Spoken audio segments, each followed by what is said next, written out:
semuanya, selamat datang kembali di channel Jason Wilbur. Senang sekali bisa menyapa kalian lagi dalam episode kali ini. Kita akan menyelami salah satu topik yang paling banyak dibicarakan, sekaligus paling kontroversial dalam sejarah teknologi manusia. Pembangkit listrik tenaga nuklir atau yang kita kenal sebagai PLTN. Energi nuklir sering disebat-sebat sebagai solusi energi bersih masa depan. Tapi di sisi lain, ia menyimpan potensi bencana yang luar biasa dahsyat. Hari ini, kita tidak hanya akan melihat permukaannya saja, tapi kita akan menggali lebih dalam. Menelusuri sejarah kelam beberapa bencana PLTN terbesar yang pernah terjadi di dunia, serta mengungkap fakta-fakta mencengangkan di baliknya.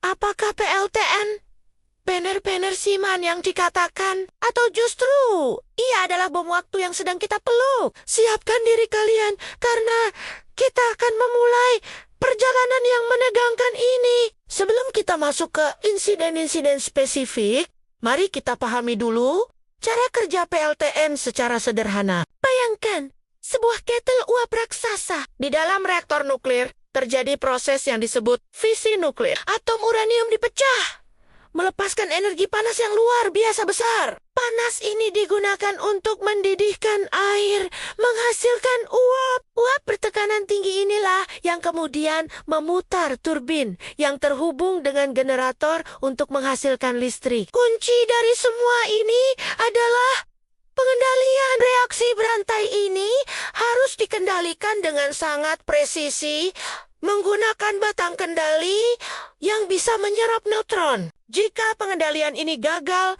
panas akan terus meningkat tanpa batas. Dan inilah awal mula dari sebuah bencana. Semua sistem keamanan, lapisan pelindung baja, dan beton dirancang untuk satu tujuan: memastikan inti reaktor tetap dingin dan radiasi tetap terkurung di dalam. Tapi, seperti yang akan kita lihat, terkadang kombinasi kesalahan manusia, kegagalan teknis, dan bahkan bencana alam bisa menembus pertahanan terkuat sekalipun.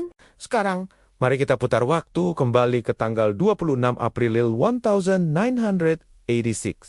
Sebuah tanggal yang selamanya terukir dalam sejarah sebagai hari terjadinya bencana nuklir terburuk sepanjang masa. Chernobyl terletak di dekat kota Pripyat, Ukraina, yang saat itu masih bagian dari Uni Soviet. Reaktor nomor 4 di PLTN Chernobyl meledak saat sedang menjalani uji keamanan yang justru berjalan sangat salah. Kombinasi desain reaktor yang memiliki kelemahan fundamental dan operator yang melanggar prosedur keselamatan menciptakan lonjakan energi yang tak terkendali. Ledakan dahsyat pertama menghancurkan atap reaktor seberat 2.000 ton. Dan ledakan kedua menyebarkan material radioaktif dari inti reaktor ke atmosfer. Api grafit yang membara selama berhari-hari terus melepaskan awan radioaktif yang menyebar ke seluruh Eropa.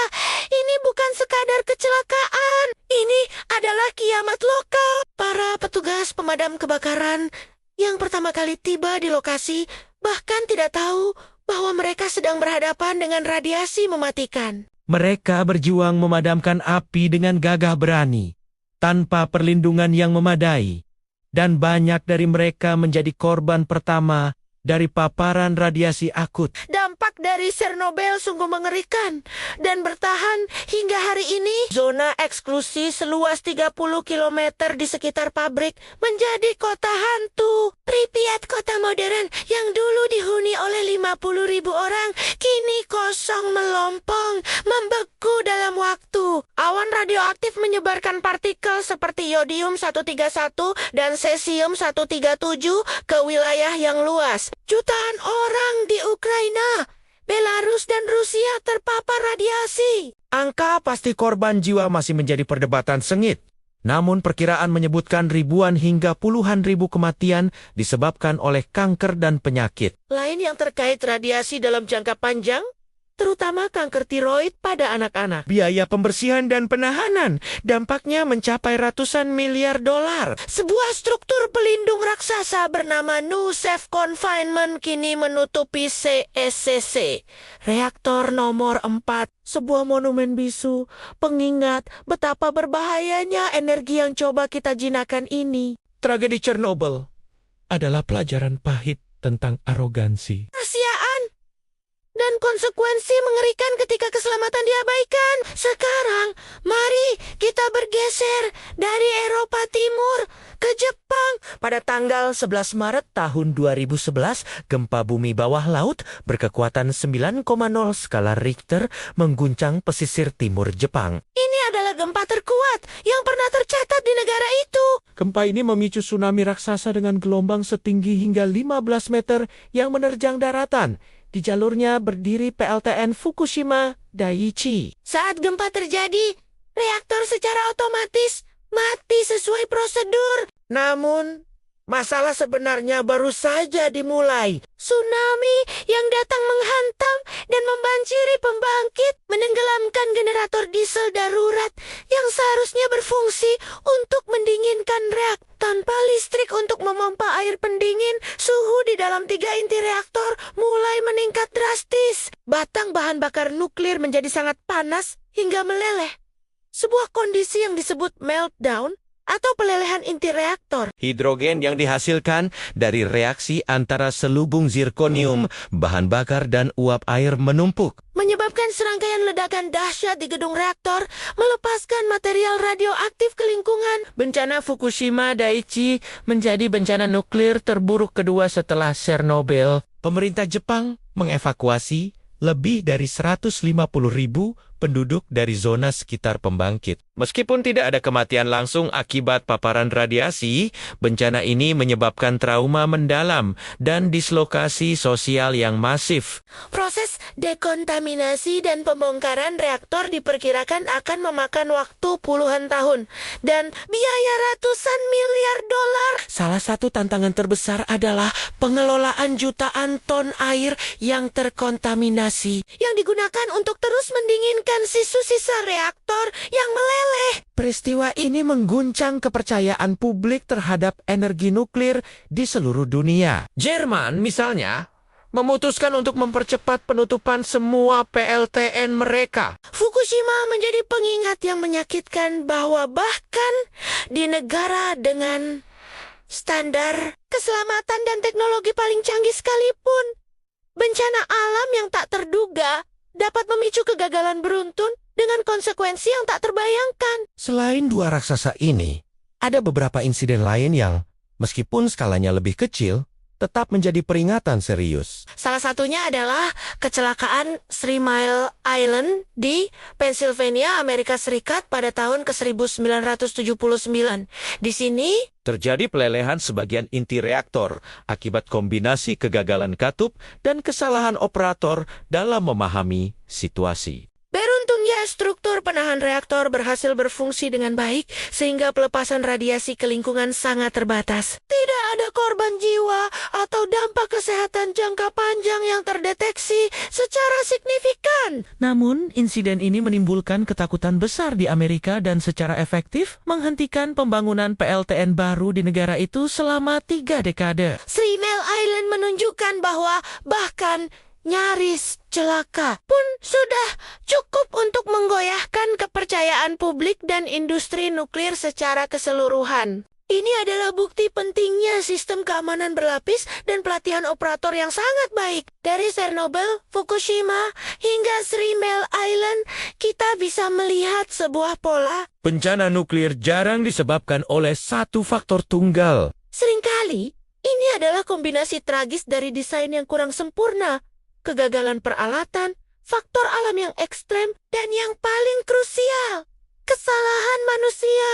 Baik itu karena pelanggaran prosedur, seperti di Chernobyl, ketidaksiapan menghadapi bencana alam seperti di Fukushima, atau kebingungan dalam ruang kontrol seperti di 3 Mile Island. Elemen manusia selalu memainkan peran kunci. Pelajaran yang bisa kita ambil sangat jelas. Dalam mengoperasikan teknologi kompleks dan seberbahaya ini, tidak ada ruang untuk kesalahan. Standar keselamatan harus menjadi prioritas absolut.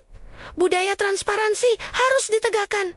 Dan kita harus selalu siap menghadapi skenario terburuk yang bahkan belum pernah kita bayangkan sebelumnya. Karena ketika menyangkut energi nuklir, taruhannya adalah kesehatan manusia dan kelestarian planet kita untuk generasi-generasi yang akan datang. Jadi, setelah melihat sisi kelam dari energi nuklir, apa kesimpulannya? PLTN menawarkan janji energi yang sangat besar dan bebas emisi karbon, sebuah solusi potensial untuk krisis iklim. Namun, seperti yang telah kita lihat, ia juga membawa risiko bencana yang tak tertandingi. Sejarah telah memberi kita pelajaran yang sangat mahal. Teknologi reaktor modern seperti reaktor generasi keempat dirancang dengan fitur keselamatan pasif yang jauh lebih canggih, Yang secara teoretis dapat mencegah terulangnya tragedi seperti Chernobyl. namun pertanyaan mendasar tetap ada. Bisakah kita benar-benar menciptakan sistem yang 100%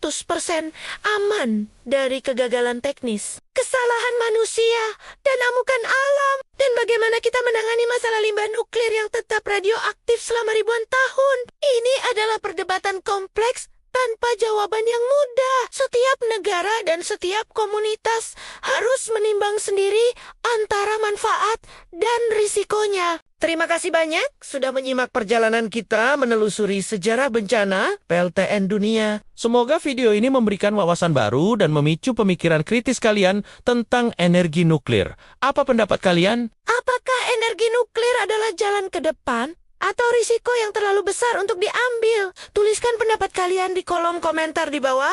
Saya sangat ingin membacanya. Jangan lupa untuk like video ini jika kalian merasa bermanfaat. Dan yang terpenting, subscribe channel Jason Wilbert agar tidak ketinggalan konten-konten menarik lainnya. Sampai jumpa di video berikutnya. Tetap penasaran, tetap kritis.